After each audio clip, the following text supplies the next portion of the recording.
Scola esistono da sempre, perché davvero nelle sue forme si esterna davvero la bellezza di questo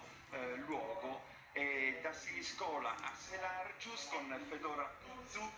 Prima di presentare il gruppo mi fa piacere pensare e offrire un ricordo a Mariano Azzeni, che è stato il fondatore di questa associazione e che è venuto a mancare pochissimo tempo fa, così all'improvviso, proprio dopo una serata trascorsa con i suoi ragazzi mentre facevano le prove e si ritrovavano. Vorrei che dicessi qualcosa io anche tu. voglio veramente dire da Nuoro, dal centro del Sars, con tutto il cuore dobbiamo dire grazie a questo gruppo,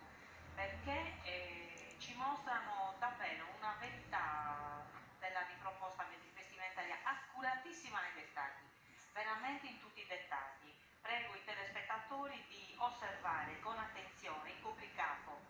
nelle varianti dalle più semplici, fazzoletto piegata, turbante annodato e riportato sulla testa, fino alla donna col cappello ornato di piume, un cappello a falde che era ovviamente destinato a un'elite, un cappello di tradizione settecentesca, dunque raro, dunque destinato alle grandi dame del capitano che Selargius si propone, fino alla vedova mandata, ma c'è veramente tutte le categorie sociali con uomini e donne di tutte le età, e anche questo è un grandissimo valore, che ci dimostrano con grande decoro. Un dettaglio, abbiamo visto finora quasi sempre le cosiddette carzas o mesucarzas di Orbace. Qui le inquadreremo, le vedremo tra poco, spero inquadrate, le ghette di cuoio, i borseghinos che venivano allacciati o abbottonati ai lati della gamba, molto aderenti, perché ricordo che anche questo indumento è un indumento che caratterizzava la linea vestimentaria maschile, lo stile maschile,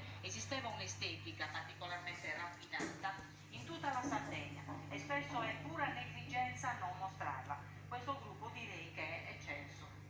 Tra l'altro mi è venuta in mente una citazione del Valeri che visitò Selargius a suo tempo e che definì le donne queste duchesse di paese, proprio per la solarità, l'eleganza, lo stile con cui si presentavano agli occhi del visitatore, in quel caso del viaggiatore che arriva in